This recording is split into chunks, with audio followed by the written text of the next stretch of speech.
En dan gaan wij door naar onze volgende spreker en daarvoor, of onze volgende gast. En daarvoor gaan we schakelen naar het Engels. We will be switching to English because he will be looking at the business case from an investor's perspective. I'm talking about Adam Ben-Hamo. He's a senior analyst at Esper Investment Management. And that's an independent UK-based firm focusing on building sustainable real assets. And Adam will talk us through the business case of the 5th generation district heating and cooling. And he will do so in English, obviously. So I'm just checking if Adam is already there. I am here. Can you hear me? You are there. I can hear you somewhere, so I hope everybody can hear you. Adam, about 15 minutes for you to talk about the business case. Go ahead. Fantastic, and thank you very much for the introduction. Are you able to see my slides? We'll put your slides up, of course. I'm just sharing my screen now, so hopefully they're visible.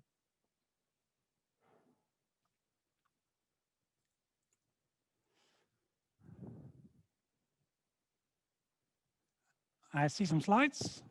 Fantastic. Okay, go ahead. Great, so I'll crack on. Hello, everyone, and it's a pleasure. Oh, one thing, sorry, maybe, Adam, can you talk a little bit louder in your microphone? Yeah, of course, I'll try and speak directly. Yes, that's better. Thank you very much. Great. Fantastic. Well, hi, everyone, and it's a pleasure to be here with you all today. We're very thrilled to see such a large and diverse group of people here interested in 5th generation district heating and cooling. For the purposes of today's demonstration, I will say 5G, just to keep things nice and quick. So as the introduction was, my name is Adam and I work for Esper Investment Management. We are an investor into sustainable real assets, including renewable power, so wind, solar and hydro, and more importantly for today, renewable heat in the form of district heating networks.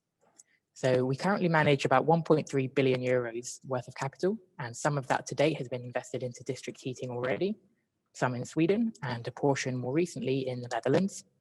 Now, we've got involved in 5G district heating through the Interreg D2 Grids project, which is a European publicly funded project with the aim of commercializing 5G across Northwestern Europe. And as you'll see from this presentation today, 5G district heating and cooling is a topic that we at Asper find very, very interesting indeed. So just a quick introduction into and some background into what it is that we're doing in the Netherlands. So earlier this year, we set up a brand new fund backed by several well-known institutions, including APG and the EIB, and with the simple goal of building large portfolios of city-wide sustainable district heating networks. So we acquired an existing business in Edda and partnered with a local developer, also based in Edda, to build out a much larger pipeline of projects across the whole country, currently looking at over 20 different areas. Our projects will use a range of 3G to 5G technology, and we're trying to include more and more 5G concepts as time goes on. And we intend to use a wide mix of sustainable heat sources, adapting to the best use case that we find in each particular city. So why are we interested in 5G? And I've put a little bit of a summary here, just so you get the high level idea. But actually, 5G has a lot of traits that are very similar to conventional 3rd generation or 4th generation district heating. So it is a core asset that generates long-term stable cash flows that aren't linked to wider economies, that aren't linked to stock markets, but that are consistent over time.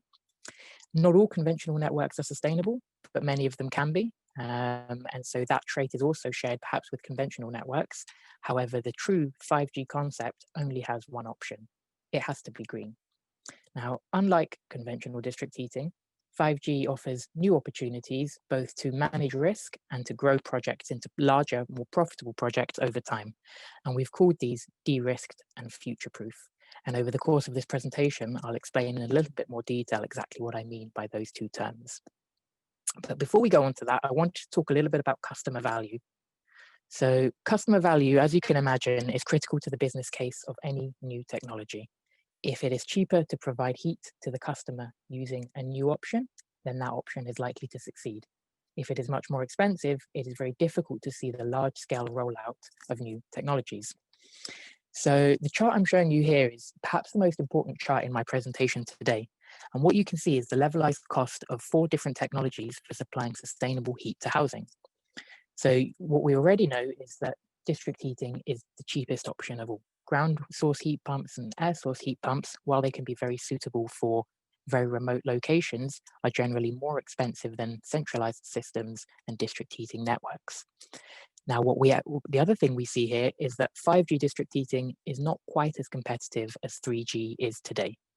Now, the reason for that is there's quite a lot of processes required in order to standardize equipment, to standardize engineering and design, and to allow for the falling technology costs over time. And as a result, you can see that we are quite optimistic about where the cost of 5th generation will go over time. And you can see the error bars there on the orange bar showing a much lower number than any of the other competitors. And that's where we believe 5th generation district heating and cooling can go in future, and why we believe it can succeed as the dominant technology in decarbonizing heat and enabling the energy transition. So my next slide is just a quick summary of what we see as the core elements of the 5G district heating and cooling business case. I'll run through them quickly, and then over the next few slides, we'll go into a little bit more detail on each one and how it differs from conventional sources of heating. So first of all, investment. Now, of course, that's a very core part to any business case, and we'll see today how 5G networks have a much more stretched out and longer investment profiles, and how this benefits the risk-return elements of a project. Revenue, we'll see how contract structures can differ using 5th generation and how access to new types of revenues that conventional competitors can't access. We'll see how 5G district heating can allow suppliers and generators to minimize their costs and therefore pass that saving through to customers. And we'll see how growth opportunities for 5G are much greater than they are for 3G and are not constrained by centralized biomass gas boilers. Now, we'll also discuss in a little bit of detail other funding sources. Now, this varies a lot from different geographies, different local governments, and also different customers, but can make up quite a significant part of the investment case for any 5G network. So let's start there on investment. And the first kind of chart I want to draw your attention to is the difference in investment between a 3G and a 5G network. So if you look at my chart here on the right-hand side, you'll see the gray bars, which represent investment into conventional district heating, and the blue bars, which represent investment into 5th generation. Now, what you can see quite clearly is that for 3rd generation, there are very high upfront costs associated with new boilers, core network, large-scale energy production, whereas for 3G, you have much less upfront investment, but a much longer investment profile.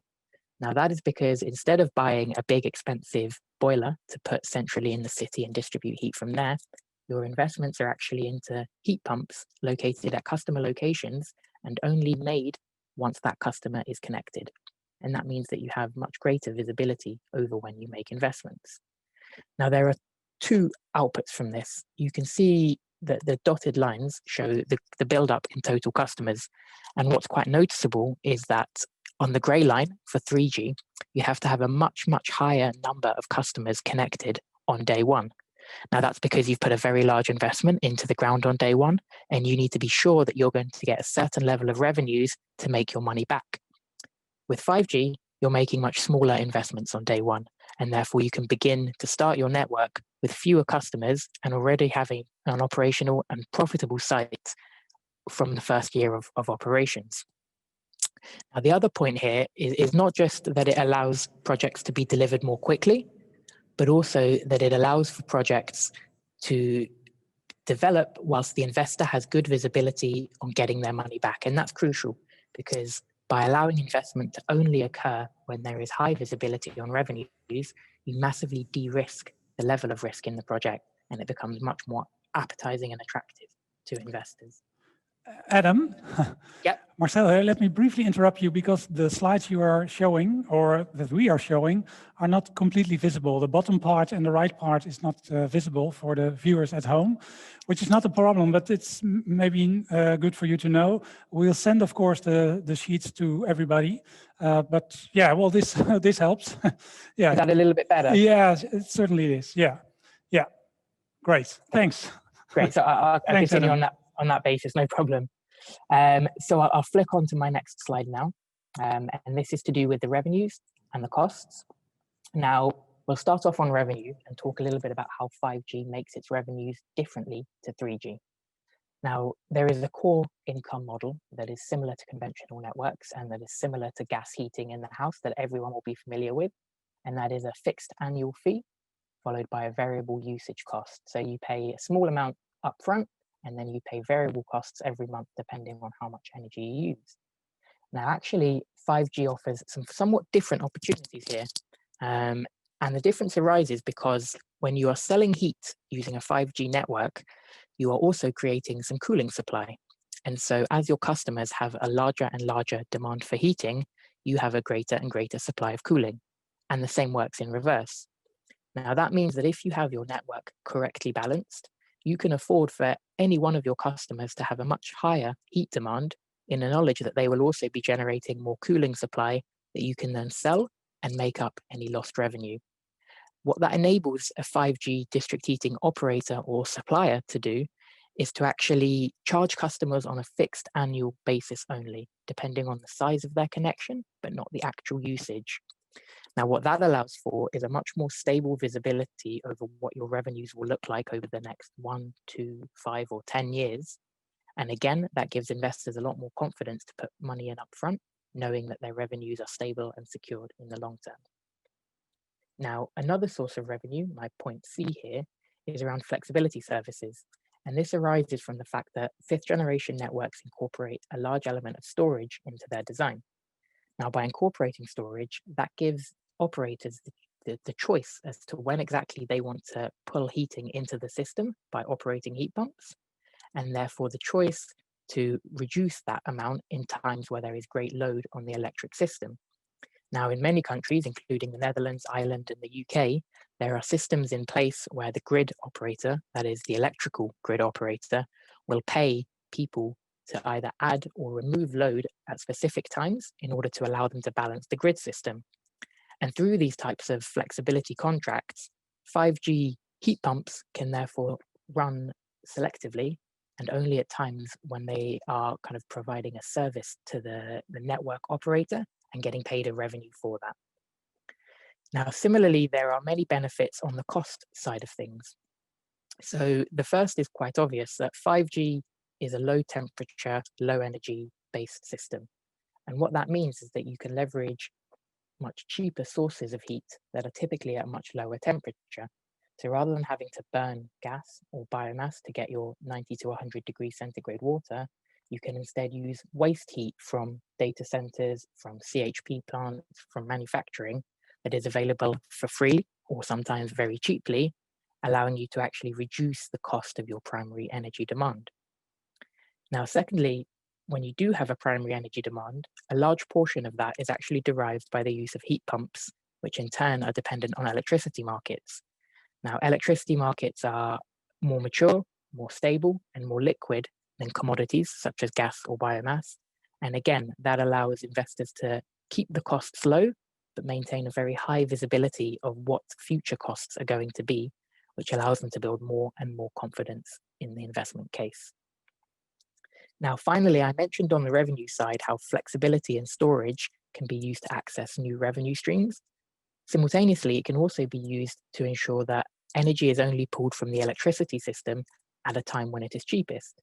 So, for example, if heat demand is highest during the evenings when people are at home, but actually power prices are cheapest late at night when everyone is asleep, then systems can be optimized to heat up the storage at nighttime when power is cheap to access and deliver that heat when it's needed in the evenings at times when power would otherwise be very expensive. And so through these mechanisms of flexibility, there are many ways to extract new revenues or reduce costs at fifth generation district heating projects that simply are not accessible to our conventional counterparts. So our next slide here is around growth and flexibility. So growth is naturally very important if you want to build large, profitable projects. 5G benefits with growth not linked to the capacity of a centralized boiler.